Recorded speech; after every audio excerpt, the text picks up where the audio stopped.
Hi, my name is Eloise and welcome to another lesson in investigating geometry. In the last lesson, we started putting together our geometry toolkit. So, let's quickly recap on the tools we learned about last time. Definitions. We must make sure that we all have the same understanding of something before we can start making statements about it. This is done by knowing and understanding its definition. Theorems are statements that can be proved to be true. These can then be used to prove other theorems. As we saw with our class photograph in the last lesson, Cartesian plane coordinates are used to find the position of a point or an object by reading off its coordinates. Reflective symmetry produces a mirror image of an object or pattern that is the same shape and size. Translation occurs as an object or pattern moves from one position to another. In today's lesson, we're going to review what you should know about angles and parallel lines and add these to our toolkit. These are all facts which have been proved in theorems and which we use often as tools for reasoning in geometry. By the end of this lesson, you should be able to summarize all your previous knowledge of the properties of angles and parallel lines. Today, we're going to have a treasure hunt. Our two contestants are Sharon and Theodore. Their teacher is going to give us a hand with this exercise. Each of them have a camera. They have to search the school and find photographs of as many different examples of angles as they can. The first one back is the winner. For all you out there watching, you can join in, so have a pen or pencil and a piece of paper ready. Divide your sheet of paper into 4 columns, headed diagram. In the world, name of angle and size of angle, like this. As our learners photograph the angles they find, make a quick sketch in the diagram column. Try to name the angle and give its size. Later you can go back and stick in a picture of an object that has that angle. For example, if one of them finds, say, a right angle on a desk, sketch a right angle in the diagram column. Write down right angle in the name of angle column and 90 degrees in the size column. And maybe stick in a picture of a desk where the legs meet the tabletop at 90 degrees. On your marks, get set, go! Are you all right? Do you need medical help? No, I'm okay. I'm just trying to trick G. Why? See, you've got something I want, and I don't want him to find out what it is. What do you mean? I'll show you. Can you hold up your stopwatch for me? Smart girl! If you know what that angle is, write it down in your table. It looks like Theodore has found something. Let's see what it is. He's found an easy one. Do you know what it is? If you do, make a sketch of it and fill in the rest of your table. It looks like Theodore has found something else. Let's see what it is. Good thinking. If you know what this is, fill in your table. If not, don't worry. We'll be going through them all at the end of the race. So far, it's 2 to Theodore and 1 to Sharon. Let's find out what she's up to. It looks like our competitors are about to get 2 each. Let's see what Sharon has come up with. Here's another angle to put in your table. But the pace is hotting up, so let's find Theodore. Oh, it looks like someone's got car troubles. Is he going to help out? That'll cost him a lot of time. No, it looks like he's found another angle. Let's see what it is. That's 5 angles so far. How many have you filled in? It looks like time's running out for Sharon. She's even looking at the clock. But maybe she's not worried about time. Maybe she's found another angle. Let's see. Now it's 3 each and we're near the end. The question is, who will finish first? And how many have you managed to fill in on your table? Let's get back to Theodore. Now, what's he up to? Now it's 4-3 to Theodore.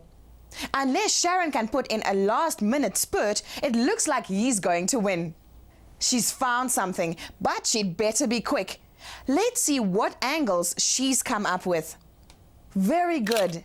Do you know what angle she's found?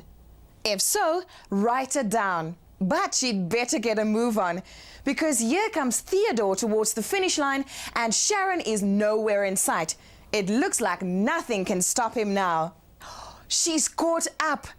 They're almost neck and neck and the finish line's dead ahead. And it's a tie. They crossed the line together. Well done, guys. As far as the race went, it was a tie.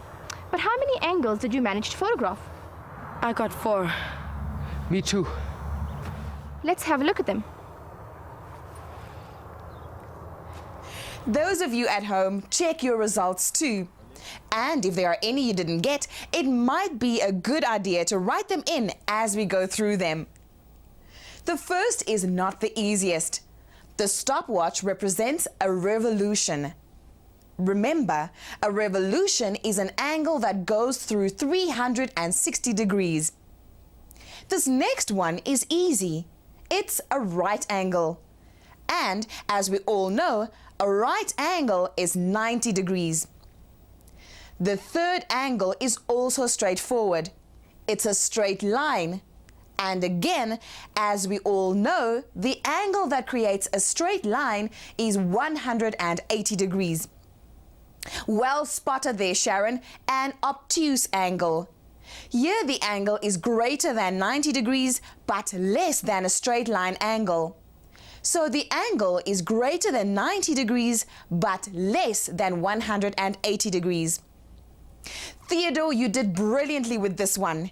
Here we see an acute angle, which as you can see is less than 90 degrees. And a reflex angle. The angle is greater than 180 degrees, but less than 360 degrees. Here we see the angles created by the leg of a ladder to the floor. The angles either side of the leg are on a straight line, in this case, the floor. So these are adjacent supplementary angles, and they add up to 180 degrees. Oops, it looks like you might have missed one. What do you mean? If he had looked at the other leg, he would have seen another type of adjacent angle. The angles made with the other leg of the ladder and the floor and wall are adjacent complementary angles. These angles share a common edge and together make up a 90-degree angle. All angles sharing a common edge that are next to each other are called adjacent angles. Oh, man. Let's look at the last one. Here we have vertically opposite angles. Notice that the angles are equal. Congratulations. You both came back with 4 different angles, so I guess it's a tie. But so far, they've only found angles. Let's see if they can find some parallel lines and the special types of angles they create. Hey, what about this? Perfect. Now let's have a look at what we can say about these parallel lines. First of all, what are parallel lines? Parallel lines are lines on a plane that will never meet, no matter how far they're extended. Good. Now have a look at the parallel lines. What are these two angles called and what do we know about them? Aren't they equal? No, they're not. They're supplementary. These two angles are called co-interior angles and they are supplementary. That is, they add up to 180 degrees. Now, what about these angles? What are they called and what do we know about them?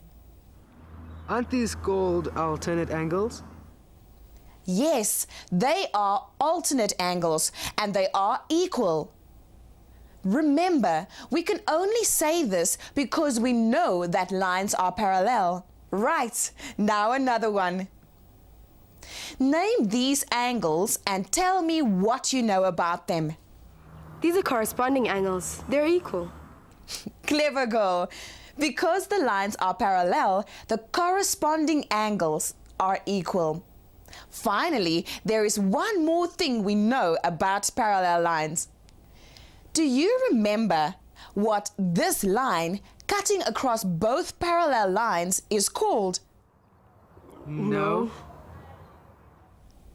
It's called a transversal.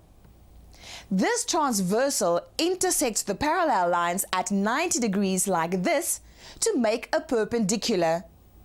And what if we had two such perpendicular transversals? What can you tell me about these two perpendicular transversals?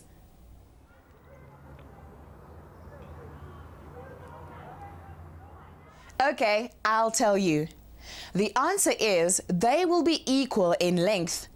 So the two lines are equidistant from one parallel line to the other.